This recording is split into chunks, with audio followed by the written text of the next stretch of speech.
Zena alikuwa msichana mwenye umri wa miaka 19, mzuri wa sura na mwenye ndoto kubwa maishani, lakini alizaliwa katika kijiji kilichoshikilia kwa nguvu mila na desturi za zamani. Familia yake, hasa baba yake, alikuwa amepanga amuozeshe kwa mwanaume mzee mwenye wake watatu tayari, kwa imani kuwa atasaidia familia yao kupata heshima na utajiri. Lakini Zena hakutaka maisha hayo. Kila usiku, machozi yakitiririka mashavuni mwake, aliwaza kuhusu maisha mengine, maisha ya uhuru, ya kujiamulia hatima yake bila kulazimishwa na desturi za jamii yao. Siku moja kabla ya harusi hiyo iliyochorwa bila ridhaa yake, alipanga mpango wa kukimbia. Alifunga kitambaa cheusi kichwani na kuvaa nguo za kawaida, akatoroka usiku wa manane kwa mguu, akikwepa njia kuu ili asionekane na watu wa kijijini. Safari yake ilikuwa ya mateso, lakini moyo wake ulikuwa umejaa matumaini. Hatimaye alifika mjini, mji uliomkaribisha kwa kelele, taa angavu, na watu waliomkimbia kama kwamba ni kivuli. Lakini maisha hayakuwa kama alivyotegemea. Bila familia, bila marafiki na bila pesa, alijikuta akizunguka mitaa ya mji mkuu akitafuta msaada. Siku moja alipokuwa akihangaika kutafuta chakula, alikutana na kundi la wanawake waliomvutia kwa tabasamu tamu na ahadi za maisha bora. Huku mtaani hakuna maisha kwa msichana kama wewe, mmoja wao alimwambia. Njoo nasi, tutakufundisha njia ya kuishi mjini. Walimpeleka katika danguro la kifahari, wakamvalisha mavazi ya kuvutia na kumwonyesha jinsi wanavyopata pesa kutoka kwa wanaume matajiri. Lakini moyo wa Zena haukupenda maisha hayo.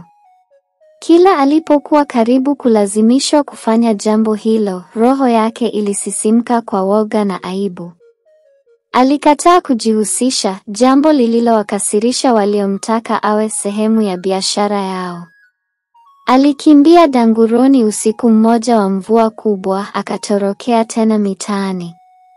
Sasa alikuwa hana mahali pa kwenda wala mtu wa kumtegemea.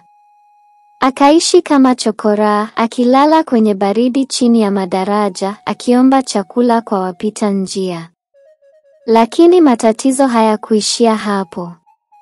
Watu wa kijijini kwao walikuwa wametuma watu kumtafuta Zena, kumrudisha kwa nguvu ili aolewe kama ilivyopangwa. Wakati huo huo, wanawake wa danguro waliapa kutomwachia aendelee kuwa huru baada ya kugharimia mavazi na makazi. Zena akawa msichana anayesakwa na pande zote mbili, kijiji chake na genge la makahaba. Hali hiyo ilimfanya aishi kwa tahadhari, akificha sura yake na kubadili maeneo kila mara. Licha ya yote, Zena hakukata tamaa.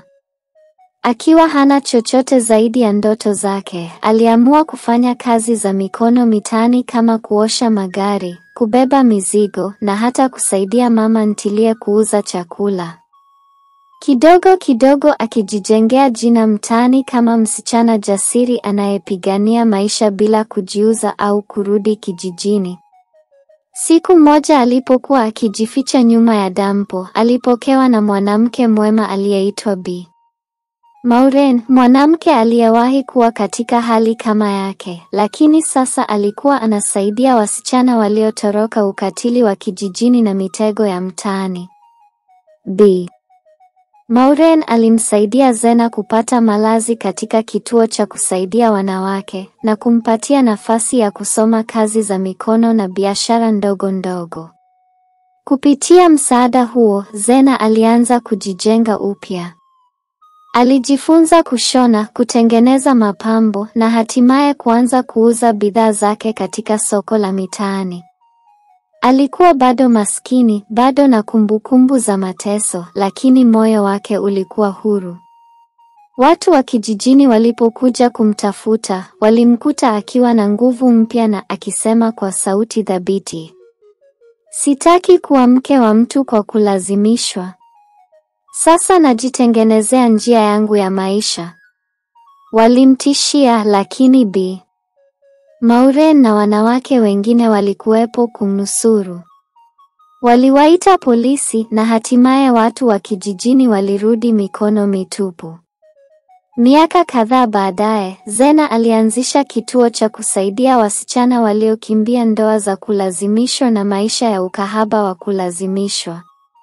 Alikuwa mfano wa ujasiri na matumaini.